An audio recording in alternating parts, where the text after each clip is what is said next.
So Thursday morning starts off with a trip to the vet for me and Miss Scrappy. You could say she's slightly medicated, but she did a pretty good job as long as Papaw stayed right by her side. Once we got done at the vet, it was time to head home, and that's when my problems really started.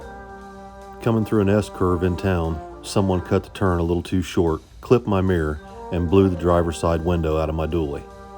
Wonderful. I don't have time to deal with it, so I pulled the truck in underneath the barn roof out back and let it sit, and I decided to go in and take a nap for a while, because we got a long trip ahead of us. As most of you already know, we tend to head south in the winter, January especially, and it's time to make our yearly voyage to our favorite street race spot in the world, New Orleans, the Pad. Now, we generally don't advertise when we go street racing, and such is the case here. But this is the reason Billy bought that 2-car trailer, so that we can haul 2 cars at the same time with one truck. This is the first time we've ever loaded 2 cars on a single trailer, but it worked out pretty good, and the Falcon drove right up on the trailer without any problems, other than we had to remove the front valance. No big deal. So once Billy and Kenny get done tying the cars down and shoving the ramps in, they go over all the straps one more time before we put that Dodge dually into the wind on 71 south out of Columbus. After Scrappy's vet appointment, I went in the house and laid down, tried to get some sleep because I knew we had this 15-hour one-way trip down to New Orleans ahead of us. I kept the Dodge wound up pretty tight, trying to make as good a time as possible, and drove as much as I could on the way down. Billy's not been feeling good for the last 2 or 3 weeks, and after that trip to New York to go get the trailer, I knew that he could use all the rest he could get.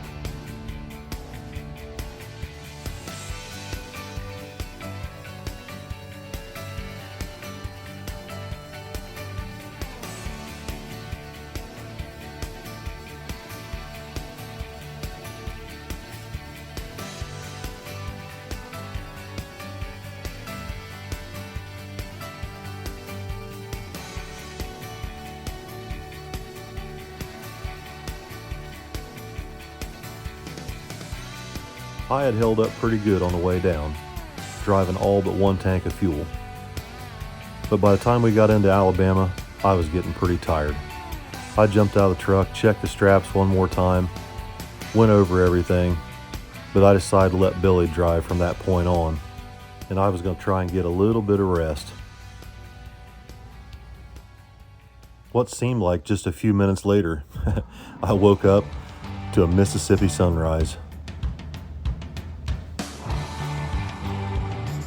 We were just coming through Hattiesburg, Mississippi, about the time the sun was coming up.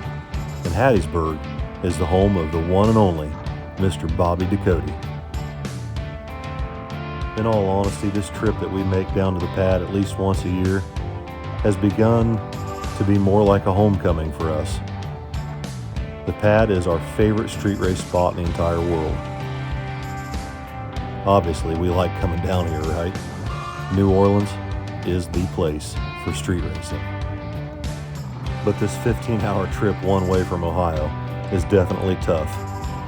Next up, we come through Picayune, and that's the home of one of our best friends, Todd Spears, the guy we raced the very first time we were at the Pad, first round off the trailer. So many great memories associated with racing at the Pad for us, and one of our favorites is the trip across Lake Pontchartrain on 11.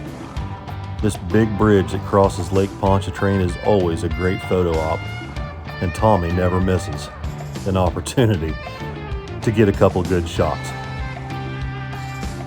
Now this trip to New Orleans, Billy's rented an Airbnb house for us down here someplace. And as we get closer to the Airbnb, I start seeing signs for things like NASA. Yeah, we've been there before.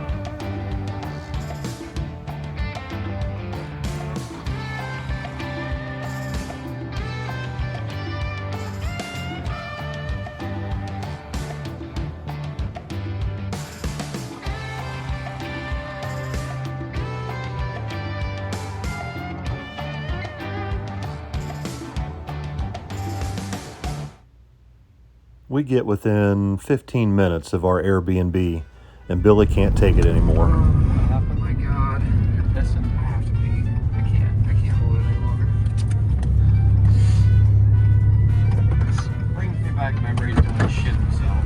We were testing. Right at this time we were here. Literally shit his pants. As Billy's standing there right next to the swamp water, I get to thinking, where in the heck are we going to stay down here? In the swamps. The closer you get to the Gulf, the taller the houses get, on stilts. And the vegetation down here, well, it looks a little bit different than what we're used to as well. Just curious, where in the out here are we going to get a house to stay? You'll see. Tree house. 1 mile. House with the bronze looking roof. What? Yeah.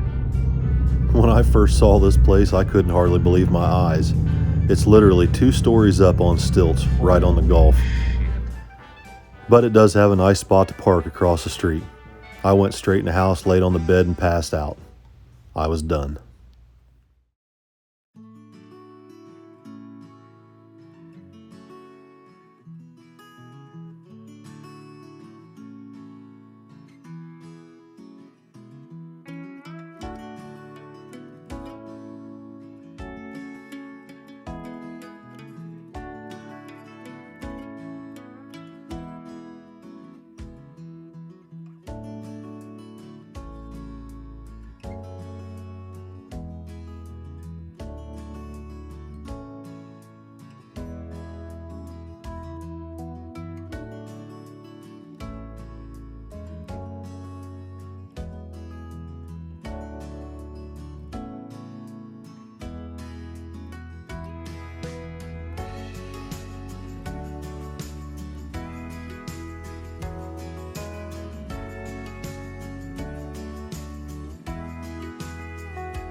What's up, everybody?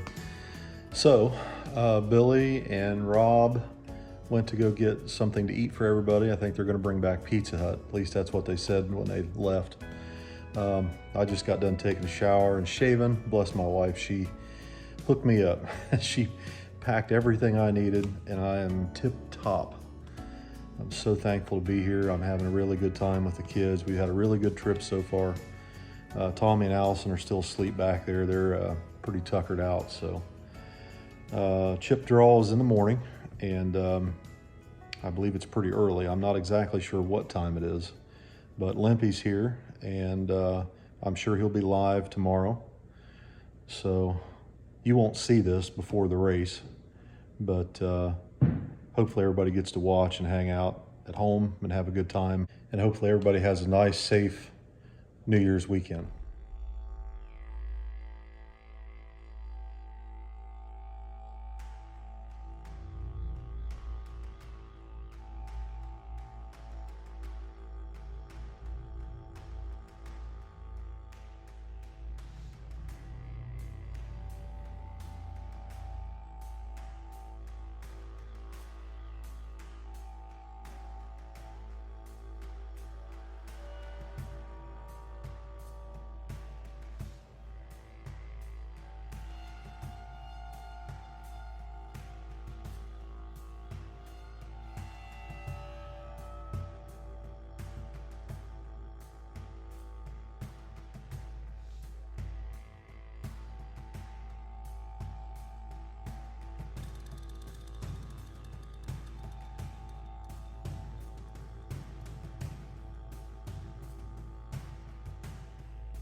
All right, guys, so we got the truck all filled up with fuel,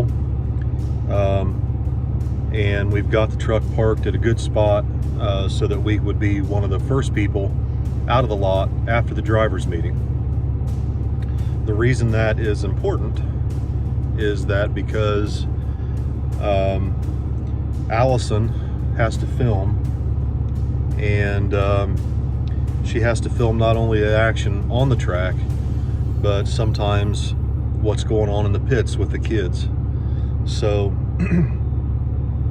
if we are one of the last people out of the lot, or we get blocked in at the lot, we end up parked a very long distance away from the starting line. And that distance, she will have to walk back and forth, back and forth, back and forth throughout the entire race. And when she's walking back and forth, that time she spends walking back and forth is wasted, where she's not capturing good content. So one of the things I try to do to help the kids is always make sure the truck's clear full of fuel, in case we have to run from the cops or jump spots 6 or 8 times. If the truck's clear full of fuel, then that always gives us an opportunity to get to the next spot without having to stop for fuel. If you have to stop for fuel, or if you have to go from one spot to the next, you want to be able to be the first one in and the first one out every time, if you can. So I went up and talked to BJ for a few minutes. I saw him, saw Limpy and Happy's up there at the driver's meeting. The kids are up there right now. As soon as the driver's meeting is over, I told the kids to run back here, hop in the truck, and we'll try and get a good spot up there along the road at the pad.